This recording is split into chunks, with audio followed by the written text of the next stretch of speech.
шамаларды қайталап шығамыз. Яғни қандай шамаларды өтіп біз? Уақытты өлшеу шамаларын өттік, иә? Уақытты да өттік, массалық шамаларды да өттік, сосын сыйымдылықты да өттік, дұрыс айтасыңдар. Қайталаймыз. Одан кейін циферблатты қолдана отырып, уақытты анықтайсыңдар, бүгінгі сабақтың мақсаты. Одан кейін уақыт өлшем бірліктері минут, сағат, секунд, ай, апта, күн, жыл дегендерді бір-бірімен ретінен ажырата білуді әрі қаратай жалғастырамыз, үйренеміз, сол білімімізді тиянақтаймыз. Бүгінгі сабақтың мақсаты түсінікті болды ма? Енді осы мақсаттан шығу үшін, яғни осы мақсатымыз орындалу үшін, бүгінгі сабақта біз қандай жұмыстарды атқарамыз? Қандай тапсырмалар орындаймыз? Ол үшін тағы назар аударып жүрміз. Бірінші біз өткен сабағымызды пысықтау мақсатында уақыт еліндегі достар деген ертегімен танысамыз. Мен сіздерді өзгеше бір ертегімен таныстырамын. Түсіндік пе? Екінші, өзіндік жұмыс орындайсыздар бүгінгі сабақта. Одан кейін жұптық жұмыс орындайсыңдар. Жұптық жұмысты білеміз ғой? Сабақта орындап жүрміз ғой? Екі адам бірігіп тапсырма орындайды. Одан кейін топтық жұмысты орындаймыз. Одан кейін зерттеу жұмысын орындаймыз, яғни логикалық есеп шығарамыз. Одан кейін кері байланыс жасап, бір-бірімізді бағалаймыз. Не үйрендік, не білдік, не қойдық. Бүгінгі сабақтың мақсатына жету үшін орындалатын тапсырмалар түсінікті болмақ. Енді олай болса, әрі қарай жалғастырамыз. Демек, біріншілер біз не істейміз? Өткенді пысықтау мақсатында уақыт еліндегі достар деген тақырыпта ертегімен танысамыз. Тыңдап отырмыз ба? Тыңдайық. Баяғы өткен заманда уақыт деген ғажайып ел болыпты. Сол елде жыл ата өмір сүрген екен. Жыл ата өмір сүріпті. Жыл атаның балалары 4 баласы болыпты.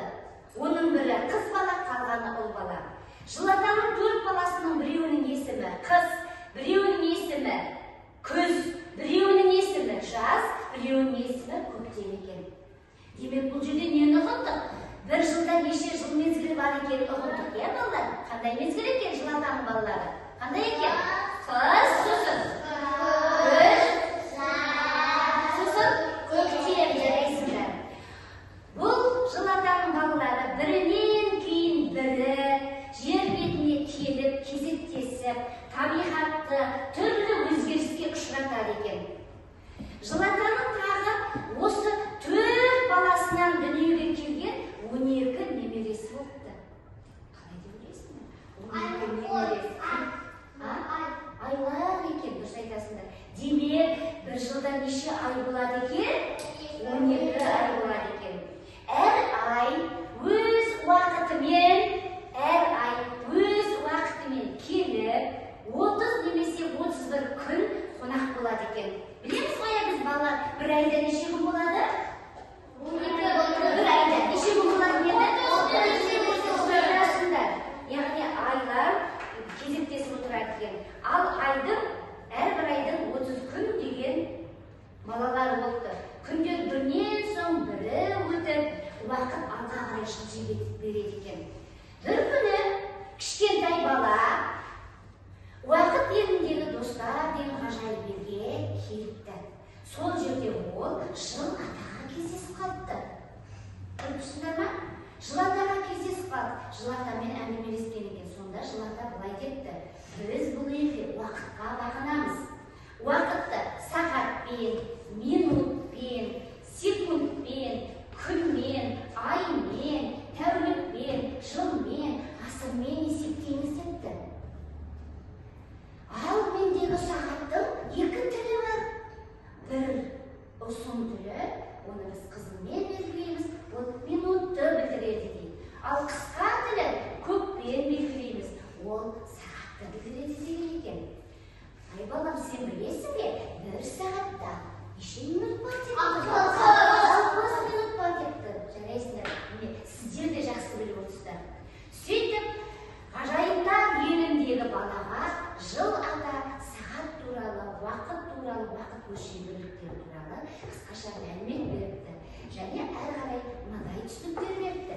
Жыл атаның айтуы бойынша бір жылда неше жыл мезгілі бар екен? 4 жыл мезгілі бар. Келесі, бір жылда неше ай болды? 12 ай болды. Келесі, бір айда неше күн бар екен? Бір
Әлия ертегі оқыды. Неше минут өтті? Келесі сұрағы?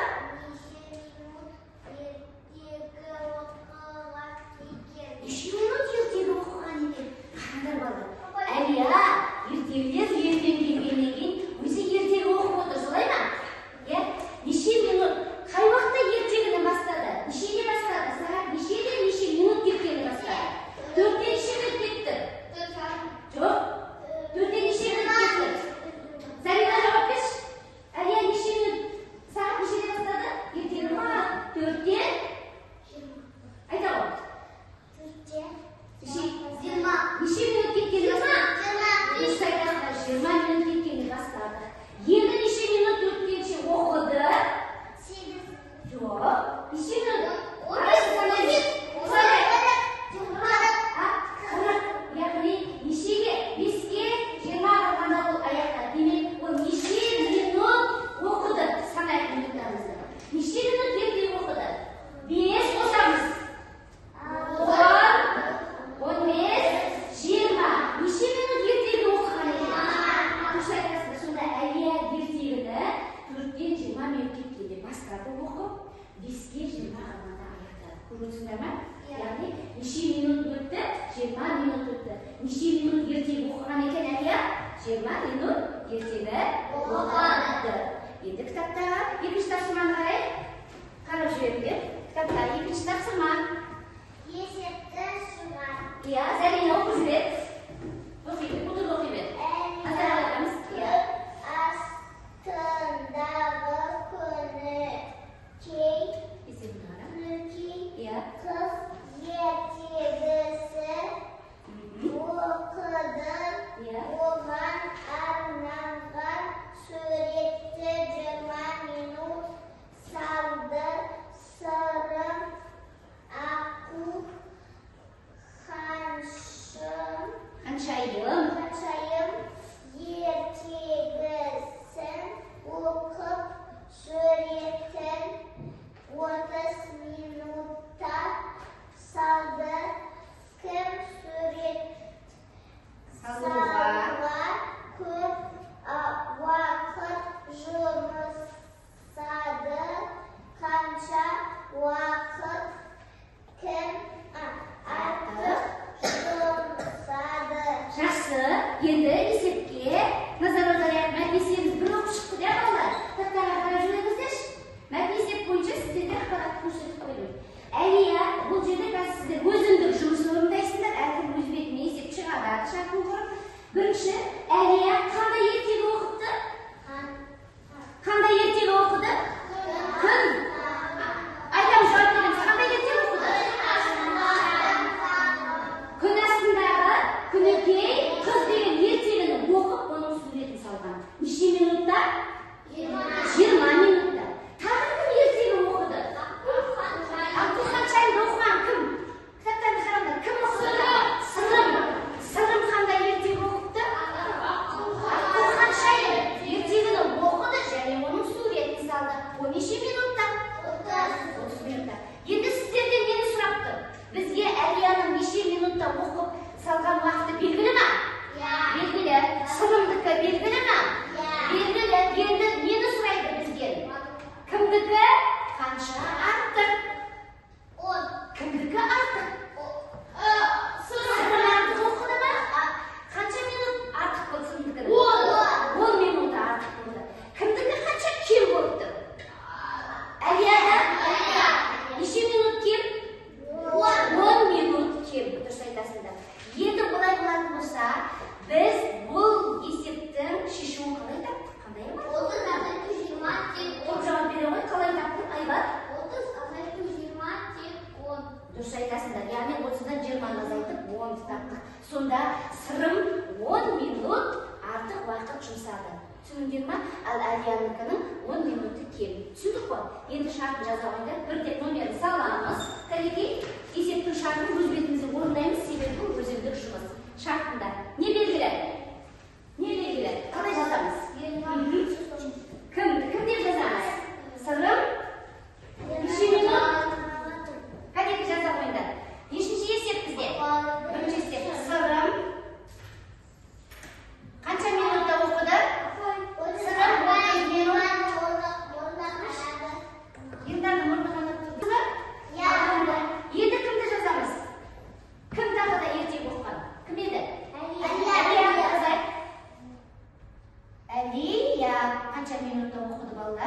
20 minut.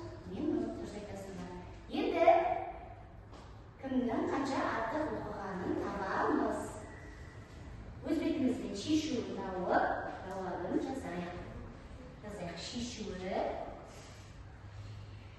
Себебі бұл өзіндік жұмыс. Мен сіздерге шартын жазуға көмек беріп жатырмын. Мұқият болайық, иә балалар?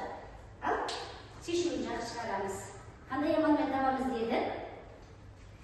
Мұқият болайық, жаза қойыңдар. Иә, шешуін жаза бер, шешуін тап. Жаза қойыңдар. Уақытқа бағынамыз, иә балалар, біздерге? Жарай ма?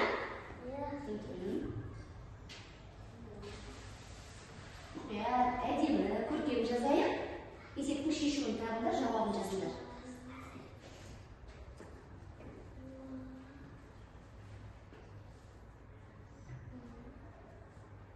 Жарамыңдар.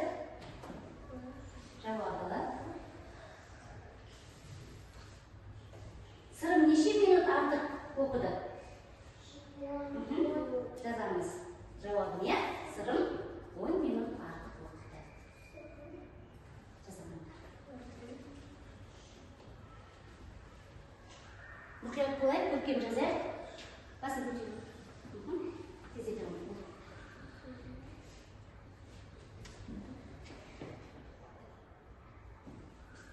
Оқып қойдыңыздар? Иә. Болған оқушылар қаламсағын көтеріп отырады.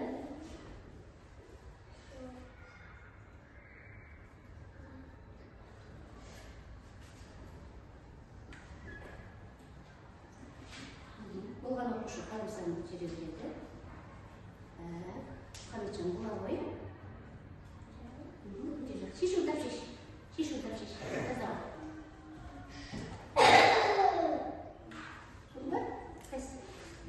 Сырым. Сырым артық. 10 минут артық. Не деп жазып жатырмыз? Жауабы? Иә. Артық. Неше сағат оқыды? Кітап оқыды. Артық деп жатырмыз. Яғни сырым 10 минут артық оқыды. Болды ба? Тездетеміз, шешуін жазып болды. Олай аяқтайық. Бола қояйық. Болған оқушылар, қолды көтеріп отыра қоямыз. Мен білем, кім болды, кім болмады. Тездете қойыңдар. Уақытқа бағынайық, иә балалар? Аяқтаған балаларды көріп отырмын. Шешуін дұрыс тапты балалардың барлығы. Жауабы сырым неше минут артық, шеш. Соны жазасың. Дұрыс, дұрыс. Қайсы таңға? Табағы шешу. Табағы шешу.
Екеуін бірге орындайсыңдар, Мұхаммеджан мен Раяна, сосын Алима мен Алихан, сосын Бақытжан Аяла мен Ернар екеуіне бір тапсырма.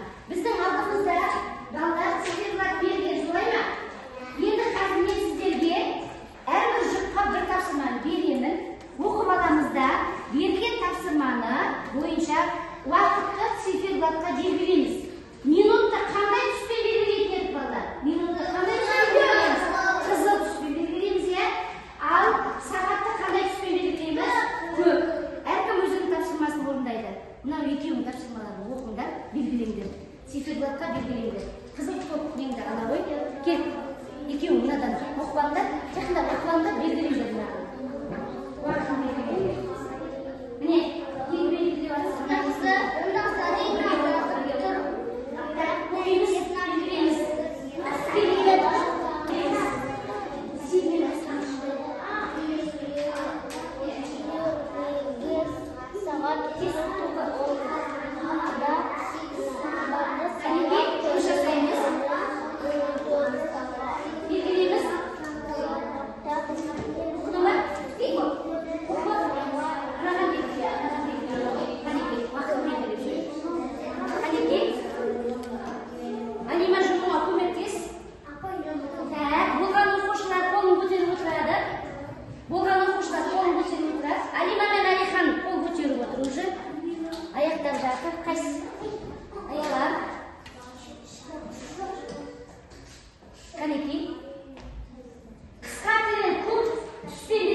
көкпен белгілейміз.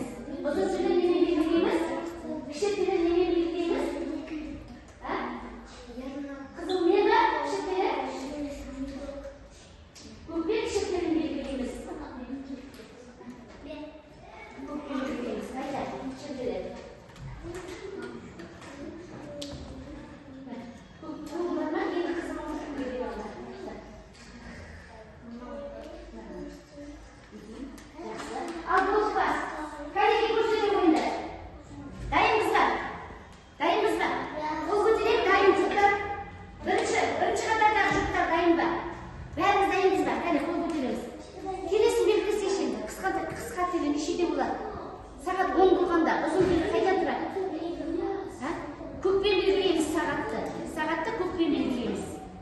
Минутты қызыл түспен белгілейміз. Қанекей, болдық ба? Алшайшы қасында оқушыдан бесешей белгілеп алу. Жақсы, ал тексереміз. Айман, болдық ба? Кім айтылады? Қол көтерейік. Қанекей, 1, 2, 3 тексеруді бастаймыз. Заңдар мен көңіл тобы. Айта қойды, оқып жүреді. Заңдар оқып жүреді, тапсырманы. Оқып жүреді, тапсырманы. Тыңдаймыз қалғандарымыз балалар. Дұрыс па, дұрыс емес па? Кім оқимыз? Оқи ғой. Тыңдаймыз. Сағат 10-да бастады. Иә. Сағат тілдерін 10-ға қой. Алихан сағатты 10-да бастады, сағат тілдерін 10-ға қой. Заңғармен Дания көрсете ғой балалар, көрсете қойса. Дұрыс па сағат 10-ға қойғаны? Дұрыс па көзі оқайыншы Қадеке? Келесі, Иманали мен Самира.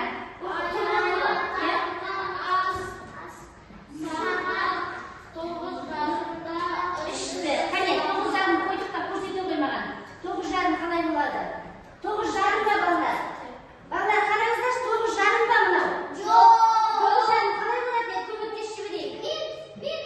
Қысқа тілі қайда тұрады? Иә, сосын ұзын тілі минутта 6-да тұрады. Жөндеп ала қойыңдар. Кекіріңдерді жөндеңдер. Келесі Аяла мен Ильяс тұра ғой. Қанекей, Аяла мен Ильяс оқиға тапсырмаңдар. Аяла. Көрсете ғой. Қане сағат 1-ді көрсете ғой. Дұрыс па балдар? Ал сағат 1-ді көрсеткен дұрыс па? Түскі асты сағат 1-де ішеміз. Айла. Түскі асты сағат 1-де ішеміз. Дұрыс па? Сұрасағандағы. Дұрыс. Қанекей, Ильяс пен Аялаға қосып қояйық. Анимаға қояйық. Үйге сағат 6-да қайтты. Сағат тілдерін 6-ға қой. Қане көрсете қойдар екеуің, Алихан екеуің. Көрсет. Қанекей, сағатты 6-ға қойғаны дұрыс па балдар? Зарина Нұрманова, сағат 6 дұрыс па? Өте жақсы. Қанекей қосып қоямыз. Келесі. Раяна Мұхамеджан екеуің не істедіңдер? Оқи ғой. сағат 10-да ұйықтады. Сағат тілдерін 10-ға қой. Сағат тілдерін 10-ға қой. Қане көрсетіп жүрші балаларға. Көрсетіңдерші ал. Міне Мұхамеджан мен Раяна сағат 10 болып тұр ма балалар? Неше болып тұр? Неше болып тұр? Қысқа тілі қайда болу керек? 10 болу үшін. Қысқа тілі көкпен белгілейді. Қайда болу керек? 10-да болу керек. Ұзын тілі минутты білдіретін тіліміз қайда болу керек? 12-де. Мына жерде керісінше болды ма? Жақсы екеуін жөндеп жібере қойыңдар. Келесі жолы шатаспаймыз. Енді Бақытжан Аяла мен Ернар. Ернар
Ketdik.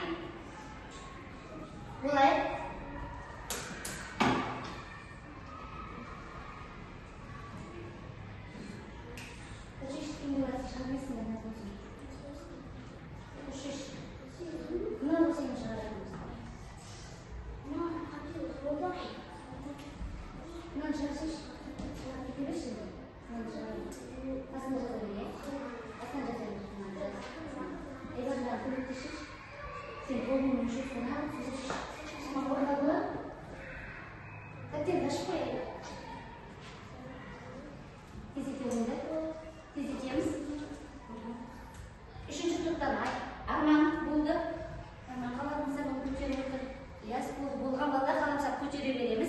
Bарлығымыз аяқтағаннан кейін тексеруге кірісеміз, иә балалар?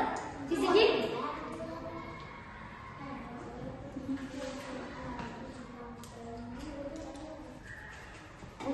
Қолғамызды көтереміз.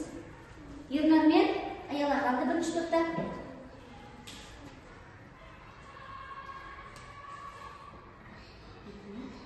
Түсініп отырмыз ғой, балалар тапсырманы? Иә? Біз шамаларды бұрында өттік, бүгін тек пысықтау, қайталау, есептері ғана берілген. Соны орындап жатырмыз. Топтық жұмыс аяқталды ма? Иә. Екінші топ аяқтасақ, қаламсақты түгіл көтерейік, кәнекей. Мен кім аяқтаған жоқ, содан білемін. Тездетеміз. Оған оқушы қаламсақты көтереді, замандышта отыра ғой. Тәртіпті сақтаймыз. Оқпа. Үшінші топтан Амира қалды. Бола ғой, Амира. Тездетеміз. Бірінші топтан Заңғар қалды. Қане, Заңғармен жоқ, кім? Ернар, мен шатыстыратын кешірім өтінем. Аялар болдың ба? Енді Аяларды күтеміз, Амираны күтеміз. Сосын тексеруге дайындаламыз. Ұшта отыр. Тездетейік. Бола ғой.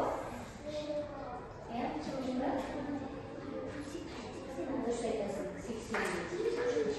Өте жақсы. Жақсы. Болды. Кәнекей бәріміз аяқтадық па? Аялар болдың ба? Кәнекей көтер жүрейікші. Кім болды, кім болған жоқ. Так, тексеруді бастаймыз. Кеттік бастады. Енді мен соңғы топтан бастағым өтті. Бастай қойыңдар. Зарина біріншісін оқы. Так, балалар қарап отырыңдар. Заринаны тапсырмасы дұрыс па, дұрыс емес пе? Қанша болды? Неше литр шықты?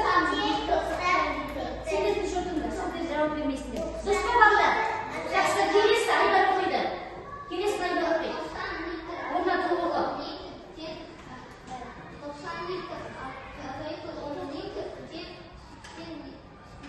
Жақсы, келесін оқы ғой. Тыңдап отырыңдар, дұрыс шығарды.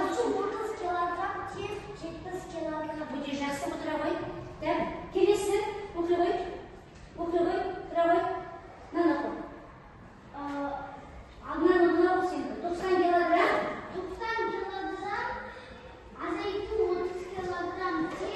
80 килограмм. Жоқ, 90 килограмм азайту, 80 килограмм. Неше болады?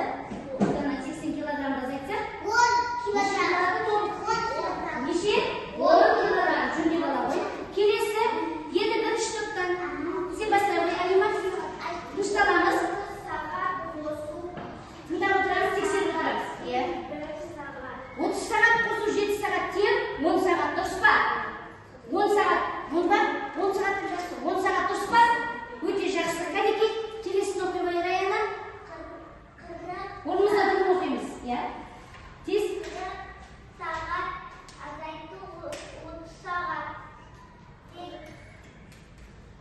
Неше сағат шықты? 10 сағат. Дұрыс па балалар?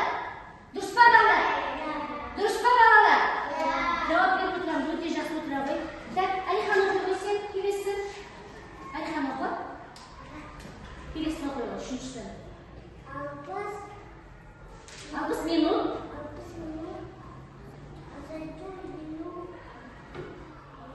Тең неше? Неше минут? 10 сағат бола ма, 10 минут бола ма? 10 минут. Жақсы отыра ғой. Мұхаммед сен жауап бере ғой келесіне.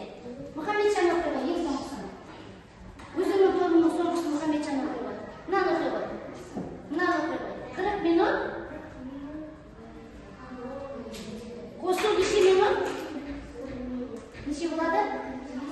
50 minut o'ta yaxshi. O'ta yaxshi. Sen o'qiy qo'y. Birinchisini o'qiy qo'y. Birinchisini o'qiy qo'y.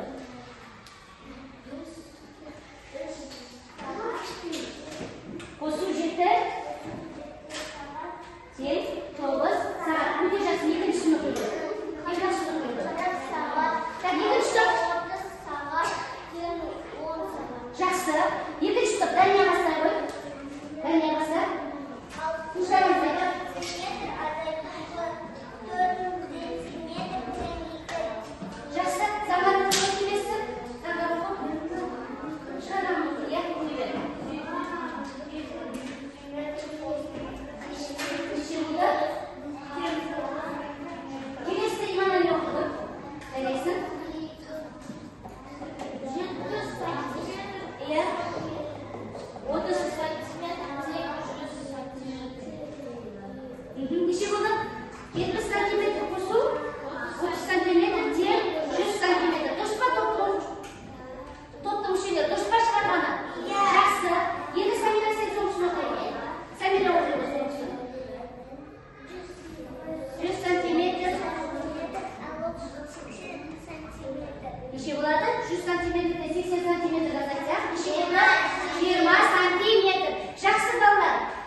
Kelib o'ynab, shekillasdan berek.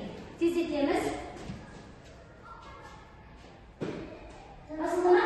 Yok. Buradan basasın. Yaxshi. Kelisi. Basa beramiz. Kelisi, bas. Aha, kelisi, kelib. Kel yerine. Kel yana dayan tur. Yaxshi. Kelisi. Birinchi to'xtamlarni tushundik deb basib жатыр. Qanday tomosha? Kelib kelisi baxshana yana.